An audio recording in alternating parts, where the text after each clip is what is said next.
Hello friends, welcome to my channel. You can search my all the videos by typing Pravinesh Publication on YouTube. Watch my all the videos till end, and if you like this video, please press the bell icon, that is a subscribe button, and share it to maximum student. And if you have any comment, then you can comment so we can improve in our videos. Friends, if you have any doubt, then you can WhatsApp me. My WhatsApp number is 9016487991. I am very happy to solve your each and every queries. Today I'll start the second part of chapter number 9, Force and Laws of Motion, Standard 9 Science. Here the second law of motion. Friends, in last lecture we understood the first law of motion. First law of motion, that is v is equals to u, that is initial velocity is equals to final velocity, and that defines the force. It means it gives a definition of force. Second law of motion, before understanding second law of motion, let us understand the word momentum. Friends, momentum is equals to product of mass and velocity. P is equals to mv, where m is a mass and v stands for velocity. SI unit of momentum, that is kg into meter per second. Unit of mass is kg and unit of velocity is meter per second. So SI unit of momentum is kg into meter per second. Now let us understand the second law of motion in detail. This is an important derivation. Let mass of object is equals to m, initial velocity is equals to u, final velocity of the object is equals to v. So we can say that initial momentum, that is p1. Friends, what is the definition of momentum? That is product of mass into velocity. So that is equals to mu. Why u? Because it is initial momentum. So we need to apply the initial velocity. Final momentum is equals to p2. That is equals to mv. Now change in momentum, that proportional to P2 minus P1. Here the difference between these two momentum is called change in momentum. So if we keep the value of P2, that is equals to mv. If we keep the value of P1, that is equals to mu, and if you take m common, that is v minus u. So this is change in momentum. Now in physics, when we write rate of change of momentum,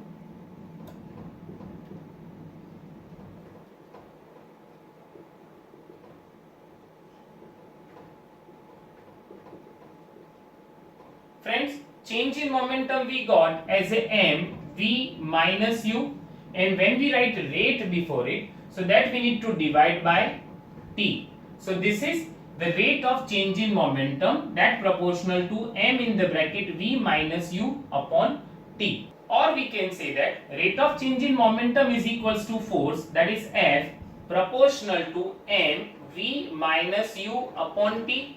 Friends, v minus u upon t, that is acceleration. So we can write F proportional to ma.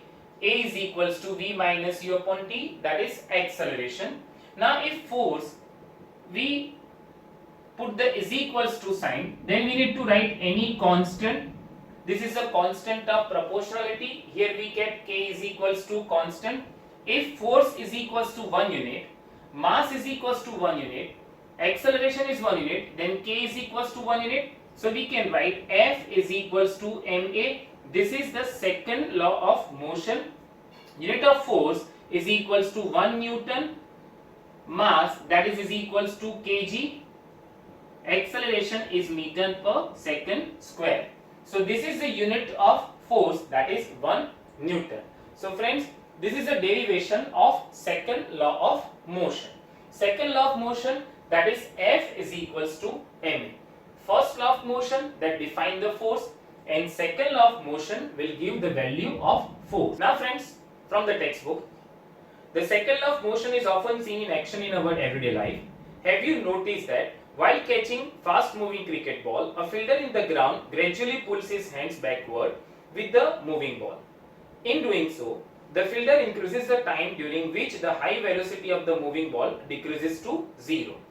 Thus, the acceleration of the ball is decreased, and therefore the impact of catching the fast moving ball is also reduced. If the ball is stopped suddenly, then its high velocity decreases to 0 in a very short interval of time. Thus, the rate of change of momentum of the ball will be large. Therefore, a large force would have to be applied for holding the catch that may hurt the palm of the fielder. In a high jump athlete event, the athletes are made to fall either on a cushion bed or on a sand bed. This is to increase the time of the athlete's fall to stop after making the jump. This decreases the rate of change of momentum and hence the force. Try to ponder how a karate player breaks a slab of ice with a single blow. Friends, on your screen in diagram you can see that a fielder pulls his hands gradually with the moving ball while holding a catch. Whenever friends we catch the ball, we take our hands backward. Why we take our hands backward? By doing so, we increases the time. Here in the denominator you can see the time. If you increase the time, the value of the force is decreases. And if the value of force decreases, so fielder will not get any kind of hurt or any injury. Now friends, first law of motion from the second law of motion. We have to derive the first law of motion from the second law of motion. What is the first law of motion? We know that the first law of motion is equals to V is equals to U. So we need to derive V is equals to U from the second law of motion. What is second law of motion? Second law of motion, that is F is equals to ma, which gives the magnitude, that means the value of force. Now friends, A is equals to V minus U upon T. If you substitute value of A here, so therefore F is equals to M in the bracket V minus U upon T. Let T multiply here, therefore Ft is equals to M in the bracket V minus U. Here friends, Ft is known as impulse of force, that is the product of force and time. Now friends, here force is equals to 0 Newton. Why 0 Newton? Because in the first law, balance force is applied. So F is equals to 0 Newton, that is no net force. So 0 into T is equals to M in the bracket V minus U. Therefore 0 is equals to M in the bracket V minus U. Therefore M will go in the denominator. So 0 upon M is equals to V minus U. 0 upon M is equals to 0. Therefore 0 is equals to V minus U. If you take U is equals to here, so U is equals to V. So we can write V is equals to U. So this is the first law of motion from the second law of motion. So friends, this is important question.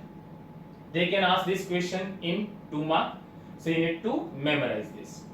Now friends, numerical. We have to do numerical from the textbook. Let's understand example 9.1. A constant force acts on an object of mass 5 kg for a duration of 2 seconds. It increases the object's velocity from 3 meter per second to 7 meter per second. Find the magnitude of the applied force. Now if the force was applied for a duration of 5 seconds, what would be the final velocity of the object? Friends, here first of all, in numerical we need to write all the data.